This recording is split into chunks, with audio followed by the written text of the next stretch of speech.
Good morning. It's Thursday the 27th of November, just approaching 8 o'clock in the morning, and I want to chat this morning about something that's concerning me greatly, and that is the level of hate in our society at the moment. The world we live in is becoming increasingly hateful.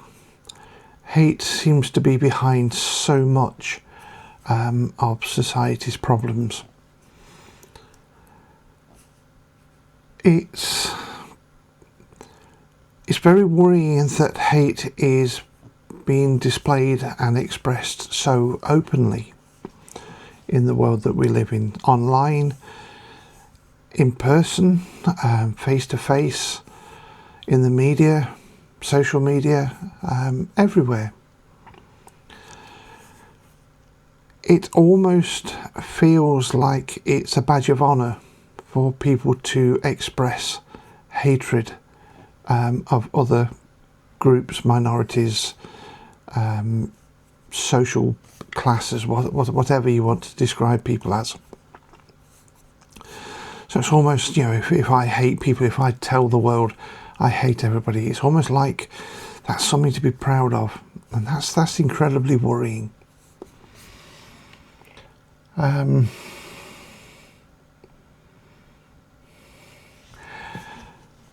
Hate that I'm seeing doesn't seem to be based on anything other than pure hatred. It's seldom driven by facts. It's seldom driven by reality. There is no evidence to support the hatred that these people are shouting about. And many times I think the people who are screaming the loudest have no involvement, no connection, or no impact from the people they are shouting the hatred about. That perhaps makes it even worse. Bit of an example is my father. The other day, he's quite LBGT phobic. He doesn't accept that part of society, and he was talking about how much he hates seeing the rainbow flags painted on the pavements and the roads in an area of in an area of Nottingham called Hockley. And he's going on about how much he feels that it's being pushed down his throat, and he's being forced to confront it and accept it and all this sort of stuff. And I just thought to myself, you don't even go to Hockley. You don't see this. You have no experience of this. This doesn't impact you in any way, shape or form, yet you still rant about how much you hate it being there.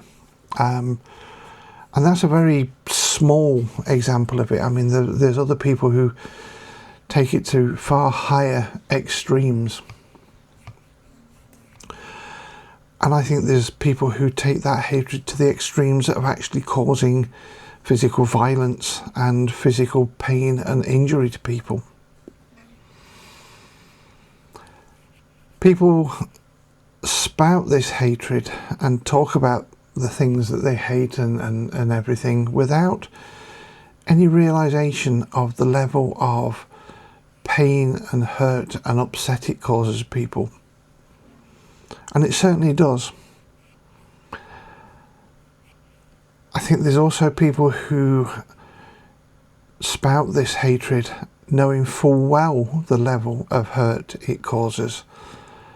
I cannot contemplate somebody who sets out to deliberately demean and hurt and inflict pain and emotional distress on somebody for enjoyment.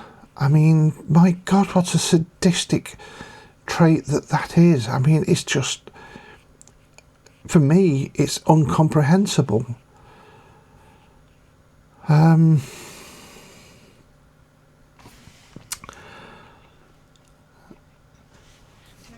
I think the hate is also greatly aimed at the minorities, whether that's a racial minority, sexual minority, whatever form of minority, and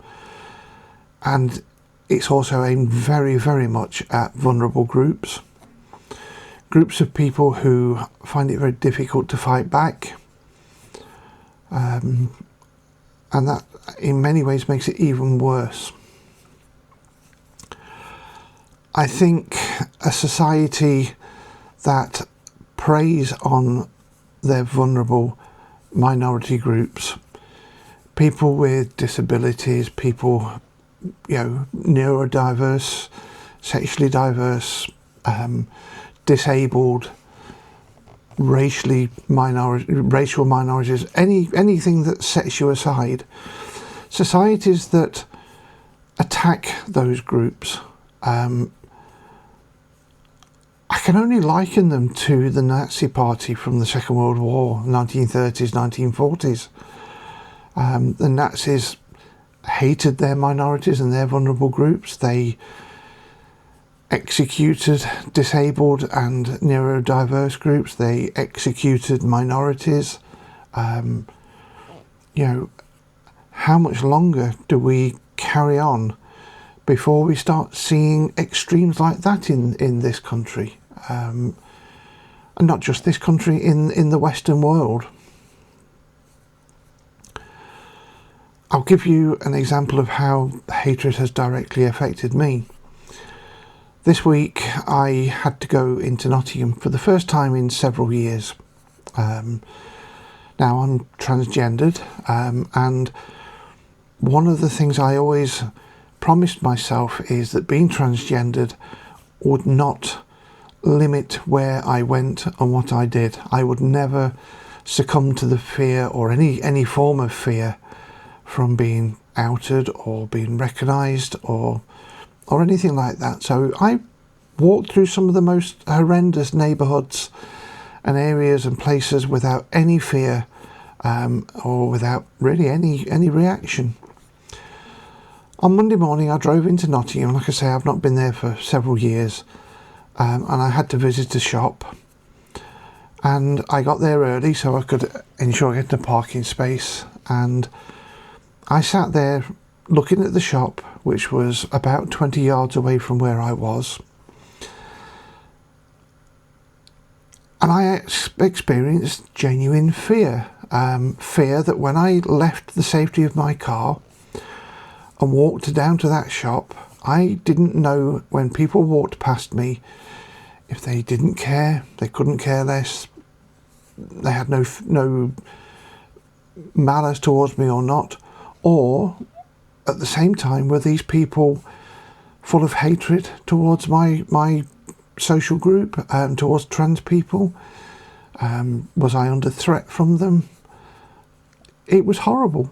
I didn't give in to it. I still went to the shop. I still did the business I wanted and returned to my car. I was extremely relieved to get back into the safety of my car, but I don't know where that came from, other than just seeing examples of how people are nowadays.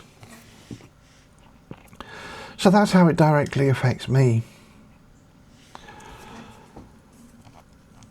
I don't know what the answer is. I've always been very open about who I am and where I've come from. I like to think that giving insight and knowledge about my situation and about other minorities, and I hope other people feel the same, will educate some of these people who hate and make them realise that there's actually nothing to hate. We're not monsters, we're not child molesters or sexual offenders, or we're not just horrible, we're normal people. So I hope I will continue to try and educate. I will continue to be open and have discussions, and I hope even if it just changes the mind of a single person, that's a step forward. A final closing thought. Hate is one of the worst examples of humanity. Hate without reason. I think equal to the people who hate are the people who sit back and do nothing about the haters. I see in Facebook groups and other social media and in the press and everywhere, people leaving very, very hateful comments, and there doesn't seem to be any intervention by moderators or by the owners of these posts to correct or remove the hatred. And I think by allowing it to continue is supporting it, is showing support. And I know it's a very fine line between free speech and hatred, but it's a line that is being crossed all too often at the moment. You can have free speech, you can have your own opinions, you can have every right to say what you want to say, but at the same time, what you say has to be right, and there has to be a limit. And I think we're in danger at the moment. That's about it, really. Try and keep it short and sweet today. If this has triggered any concerns, drop comments below and I'll give you the phone number for the Samaritans. Please talk to people. If you are subject to hate, please seek help and support. If you've appreciated what I've talked about today, drop a comment below, click on the like button, and even better, click on the subscribe button. Okay, there we go. Have a great Thursday. Talk to you very soon. Take care. Bye bye.